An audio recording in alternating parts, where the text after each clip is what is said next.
orang Batak itu karakternya kayak apa, orang Padang gimana. Itu masyarakat dengan budaya tertentu biasanya ada ini ya, stigma atau misalnya persepsi, oh orang, wah dari mana sukunya Jawa, wah mesti halus. Pada relatif juga saya karena blasteran Jawa sama Sumatera, emang agak-agak gitu, agak campur-campur maksudnya. Jadi ini ya, hal-hal seperti budaya tadi itu akan berpengaruh pada karakter kita juga. Jadi kok terbiasa karena masyarakatnya semuanya, mungkin saya di Jogja lama ya, saya Jogja tuh 7 tahun, itu juga berpengaruh juga. Kebiasaan enggeh kayak gitu, terus manut, terus yang unggah-ungguhnya itu juga sangat berpengaruh. Terus saya pindah ke Jakarta, masyarakat Jakarta yang kayak gitu juga itu nanti ada pengaruhnya juga gitu. Nah ini makanya sekeliling kita, masyarakat kita kayak apa itu biasanya juga bisa mempengaruhi. Terus juga termasuk lingkungan fisik atau alam ya. Jadi kalau misalnya lingkungan alamnya keras atau dingin ekstrim atau panas, itu juga berpengaruh terhadap kepribadian. Makanya saya dulu sempat pas kuliah diceritain kalau kenapa sih orang Jepang, orang Korea itu karakternya bisa kayak gitu. Nah itu salah satunya memang musim ya, karena mereka musim dingin susah gitu ya, apa-apa jadi harus kerja keras. Ketika mereka sebelum masuk musim dingin, terutama nyari sayur itu susah, mereka udah harus bekerja keras gimana caranya selama musim dingin tetap bisa dapat asupan serat gitu ya dari sayur-sayuran. Terus juga kalau misalnya orang-orang pantai, orang-orang gunung itu juga beda. Saya memang sempat memperhatikan kalau teman saya yang orang-orang dari pantai utara sama teman-teman yang dari Jawa yang ada di pegunungan. Jadi Jawa pun beda-beda ya, ada Jawa, kalau Jawa di pantai sama Jawa di gunung itu karakternya juga beda. Karena saya dulu Jawa gunung, jadi ya bisa memahami gitu, perbedaannya kayak apa. Sama-sama Jawa tapi tetap beda gitu ya. Kemudian termasuk hubungan kebudayaan dengan kepribadian suatu masyarakat itu juga sangat berpengaruh gitu. Indramayu kasar, gitu ya, saya belum pernah. Saya tanya Indramayu tuh ini mangga mangga Indramayu gitu.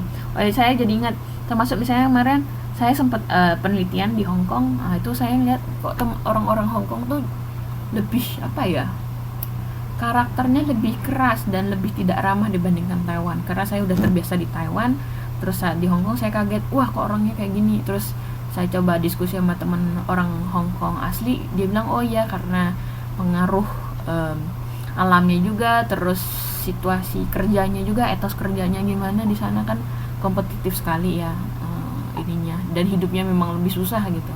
Nah jadinya membuat karakter orang-orang di Hong Kong jadi lebih keras gitu. Terus termasuk ini saya kasih gambar nih ya, Indonesia dengan beragam baju adatnya. Nah itu juga beda-beda, ada yang dari Kalimantan karakternya gimana, Papua, Jawa, Bali, Sulawesi, itu juga beda-beda gitu.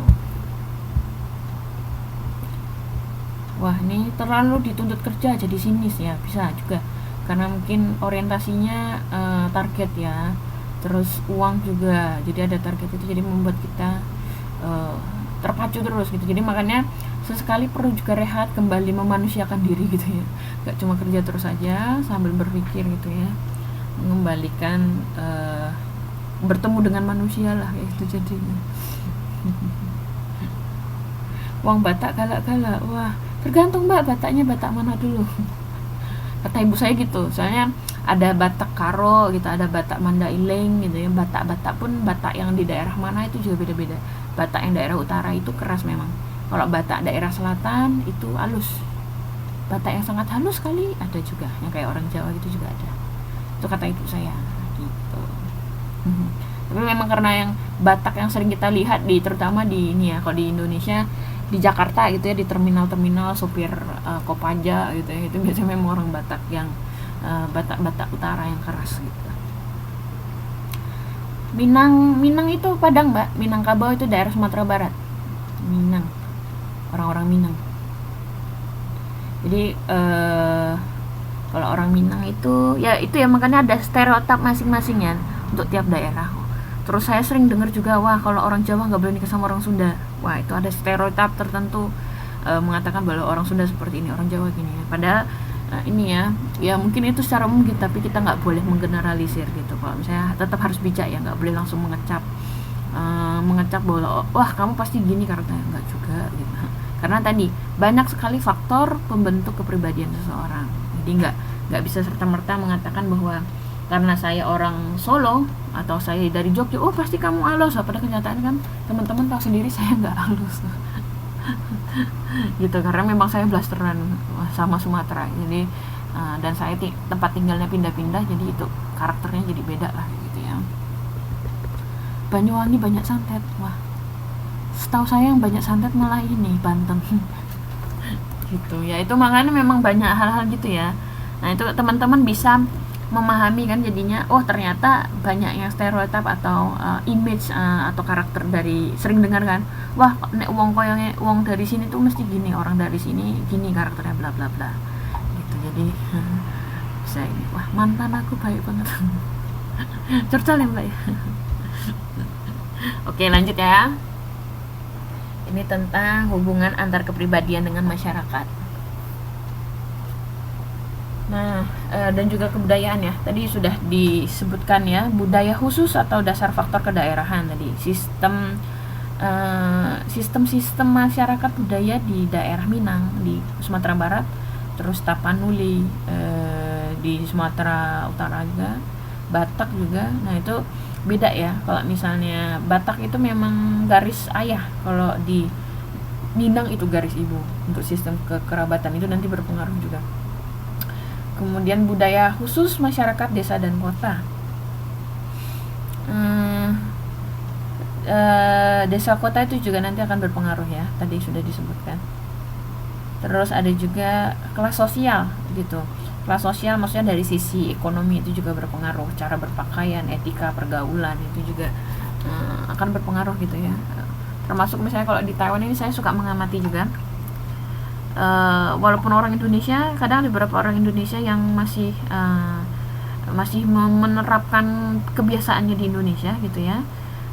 Kemudian ada juga yang mengikuti gaya Taiwan, itu juga ada. Saya suka pangling juga, wah ini orang mana gayanya Taiwan banget, oh ternyata orang Indonesia. Setelah ngobrol, wah ngaku bahasa Jawa medok dari Indonesia juga. Nah gitu, jadi macam-macam ya. Mungkin terutama kalau pengamatan sosialnya di Taiwan itu kan, terutama teman-teman yang bekerja kan sudah lumayan ya, pendapatannya lumayan ya dibandingkan di Indonesia. Kemudian situasi kondisi di sekitar masyarakat Taiwan juga bebas gitu ya, jadi ada beberapa hal yang membuat suatu fenomena gitu. Jadi kalau teman-teman sering ke TMS hari weekend, coba deh amatin sekelilingnya juga gitu, misalnya teman-teman dari sesama Indonesia seperti apa. Itu juga itu berpengaruh gitu ya. Terus budaya khusus atas dasar agama, ini juga misalnya contohnya santri di pesantren dengan orang yang nggak di pesantren, itu juga nanti beda gitu ya, karakternya beda. Terus budaya khusus berdasarkan profesi, ini juga kalau misalnya kan beda ya, kalau misalnya dari keluarga petani, ada keluarga pedagang, terus keluarga apalagi ya profesinya apa, ada mungkin keluarganya pak polisi atau militer atau lain-lainnya gitu, itu beda-beda gitu.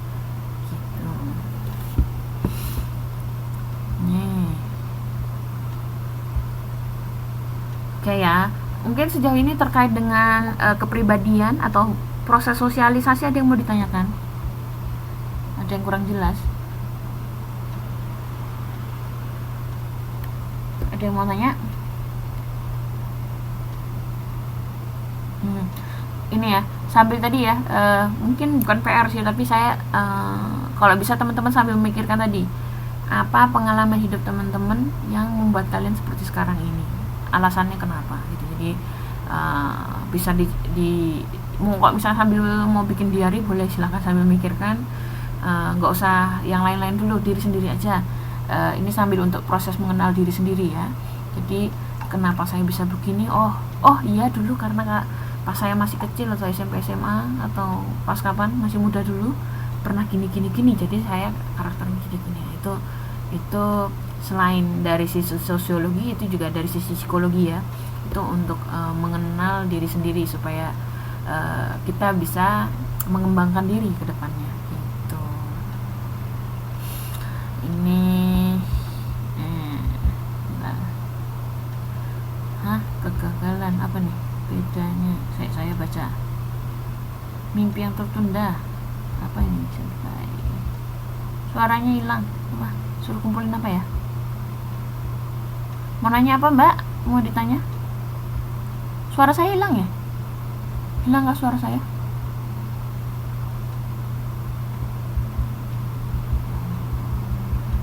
Oh, kumpulin apa? Oh nggak dikumpulin mbak, cuma suruh pikirkan, merenungi buat diri sendiri. Kira-kira kenapa saya bisa begini? Jadi kan kalian sudah tahu ilmunya, ya udah disampaikan. Sambil memikirkan kenapa saya bisa begini, karena begini alasan kepribadian saya kenapa bisa begini. Ini karena ada tadi udah dibacakan, udah didengerin tentang faktor-faktor sosialnya, dianalisa nih.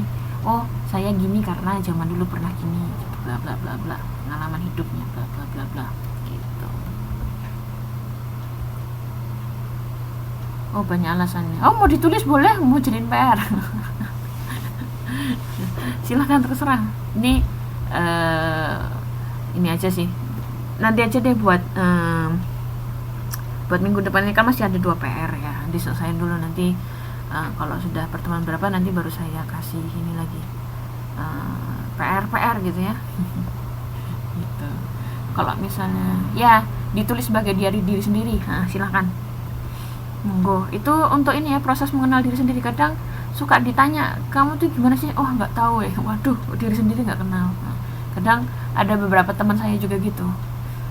Justru lebih mengenal orang lain daripada mengenal diri sendiri gitu. Jadi saling lah ya.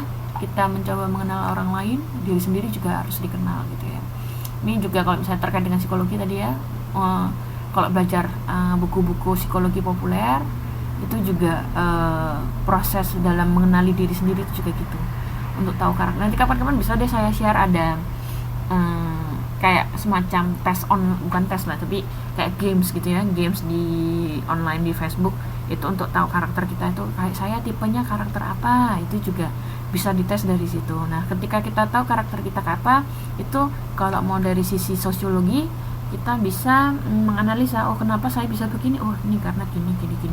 Kadang lupa, itu coba telusuri lagi gitu.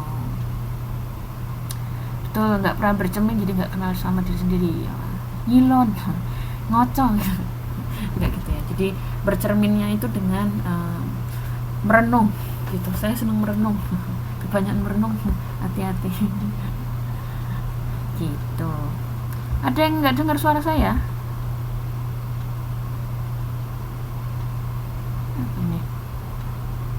Ini sebentar. Kalau nggak dengar suara saya, coba di ini ya, di tes. Bukan tugas mbak, ini untuk diri sendiri aja, bukan tugas untuk dikumpulan. Tapi kalau misalnya ada yang mau share, mau dikumpulin mau dikasih saya, boleh silakan. Cuma untuk berbagi aja. Bukan PR wajib, bukan. Yang PR yang kemarin aja. Yang ini tadi saya cuma lebih kayak tantangan buat diri teman-teman. Tantangan buat teman-teman untuk mengetahui diri sendiri itu gimana. Dengan perspektif atau pendekatan sosiologi. Gitu. Oke. Suaranya mantul. Mungkin ini ya, coba dicek speakernya atau apa. Kadang suka mantul itu ini. Karena pengaruh kipas angin ya, ini lagi masih kipas angin. Bercermin di ember. Nah embernya, kok pas lagi malam-malam kelihatan. Lanjut ya. Ini waktunya setengah jam lagi, nggak sadar ini kok udah ngomong lupa. Oke lanjut. Dukun itu dalam ilmu sosiologi apakah dianggap? Oh gitu. Jadi kalau dukun mungkin bukan pada bukan pada ilmunya, tapi lebih pada fenomena sosial itu ada, bisa dilihat atau dianalisa secara perspektif sosiologi itu bisa. Kenapa bisa ada dukun? Atau dari sisi antropologi itu lebih mantap lagi. Kenapa bisa ada dukun?